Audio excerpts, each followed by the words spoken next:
Comme diraient des proches, le voisin est un animal nuisible assez proche de l'homme.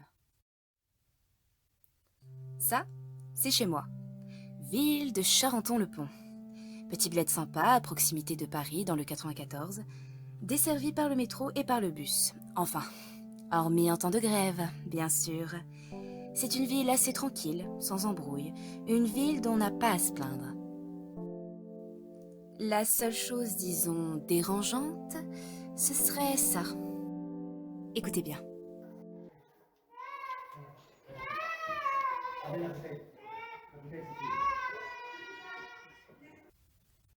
Mais qu'est-ce que c'est, me direz-vous? Rien de bien méchant, au contraire. Les pleurs d'un enfant en bas âge. Rien de plus innocent, à part quand ils occurrent à 3 heures du matin. On ne va pas se mentir, le confinement nous amène à changer un bon nombre de nos habitudes. Et la principale, et j'avoue ne pas y échapper non plus, concerne nos habitudes nocturnes. Car comme moi, qui entends mes voisines à 3 heures du matin, certains Charentonais ne sont pas non plus des couche-tôt. Par exemple, on a Louis, 28 ans, consultant marketing, se couche vers 3h30, même si entre nous c'était déjà le cas avant toute cette histoire. Ce qui a changé, c'est l'acquisition de cette lampe connectée à éclairage intelligent. Marie et Jérôme, fervents adeptes des plateformes de streaming et qui par conséquent se couchent aux alentours de 4 heures. Ah, cette chère Elisabeth, s'adonne au plaisir de la lecture et va éteindre les lumières vers 2 heures du matin. Puis on a Mathieu et Ludovic, 20 ans, étudiants en médecine, qui accordent leur violon à 3 heures pétantes.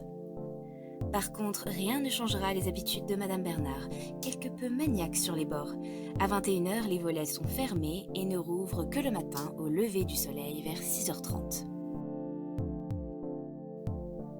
Les nuits se font donc assez calmes ces temps-ci. Plus de soirées, plus de voitures qui passent en dessous de nos fenêtres. Et d'ailleurs, plus de personnes non plus. Enfin bref, plus de bruit, presque.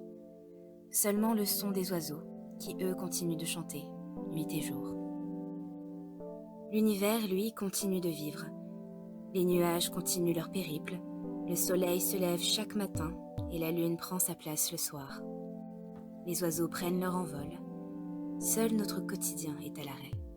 Ou presque. Nos habitudes nocturnes ne sont pas les seules à être touchées par ce confinement. Quand il ne pleut pas, on sort sur notre balcon pour profiter des peu de rayons de soleil que nous offre le printemps.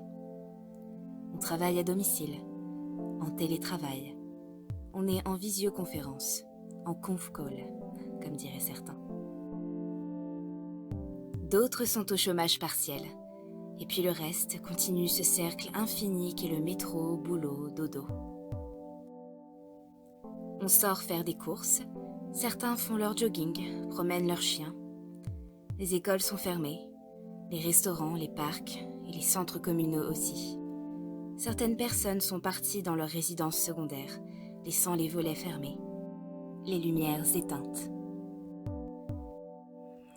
Mais quelle que soit notre ethnicité, notre sexe, notre religion et qu'importe nos différences, chaque soir à 20h, pendant quelques minutes, chacun chez soi, sur nos balcons ou bien à nos fenêtres, on se retrouve pour applaudir les soignants et toutes les personnes qui, pendant ce confinement, continuent de travailler pour que nous puissions continuer à vivre le plus normalement possible.